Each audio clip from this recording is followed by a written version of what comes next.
Makatulong din to upang ma-improve ang volume at tibay ng iyong buhok. Kumuha ka po ng bigas. Ang kakailanganin lang din naman po natin ay 3 kutsara po. At ilagay mo nga sa malinis na paglalagyan. At hugasan mo nga po ito ng isang hugasan lang po. Sa ating gagawin, double purpose maintain silky and shiny hair na rin talaga ang gagawin natin. Pagkatapos mo nga lamas-lamasin to, pagkahugas po, tapon mo muna yan at lagyan mo po ulit na malinis na tubig. Yan din naman talaga kahalaga sa ating mga babae, mapalalaki man ang magandang buhok. Kailangan pangalagaan pa rin natin ito. Sa tingin mo okay na nga yung nilamas-lamas mo kanina, ito na nga, lagyan mo na nga ng malinis na tubig. Lahating baso lamang po ng tubig. Iwan mo muna yan, ibabad mo muna ng 2 hours lang po. Pagkatapos nga ng 2 oras, ginanto ko nga siya gamit ang kutsara. Sundan nyo lamang to step by step sa ginagawa ko po. Paghalo-halo ng kutsara, nilalapat-lapat ko po siya at isalin mo nga ito sa malinis na paglalagyan. Kukuhain natin yung pinakatubig lamang po. Pagkatapos, yung pinakabigas niya, itabi mo muna, gagamitin din natin yan.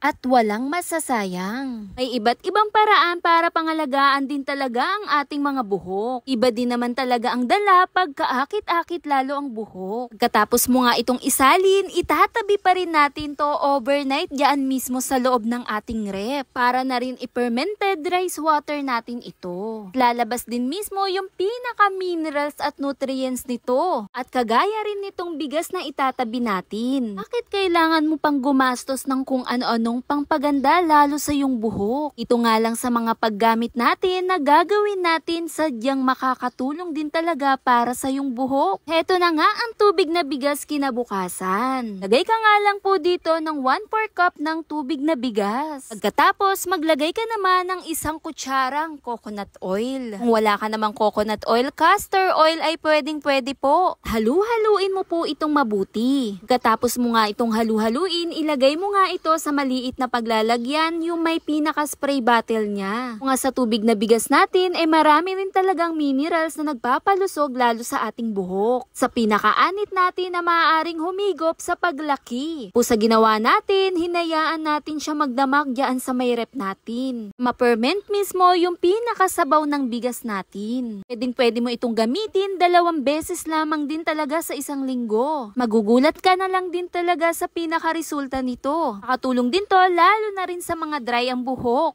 Sa dala na rin ng coconut oil para maprotektahan ang pag-moisture mismo ng ating buhok sa polik at mismong anit natin. Halos lahat din naman tayo nagnanais din talagang mapaganda lalo sa ating buhok. Spray mo nga lang to diyan sa parting buhok mo hanggang sa baba ng pinakadulo ng buhok mo. Datingan din talaga pag nagamit mo rin to, buhok na walang sabit at sumusunod din talaga sa galaw na buhok din talagang kaakit-akit dahil may kintab din talaga ang datingan epekto nito. Din dun sa dala ng tubig na bigas, meron din tong antioxidant, papalusog sa ating polik na buhok. May dalang bitamina din to na vitamin B, C, and E. Tumutulong mapaganda at malusog at makintab lalo ang ating buhok. Pwedeng-pwede rin to lalo na sa may mga katikati sa ulo. Gaya na lang ng dinadalang kuto, lisa at kung ano-ano pa. Poprotektahan din talaga ang buhok mula sa pinsala ng balakubak. At itabi nyo pa rin ang pinagbabara na rice water at yung bigas, may paggagamitan pa tayo niyan. Yun lang, follow for more. Bye!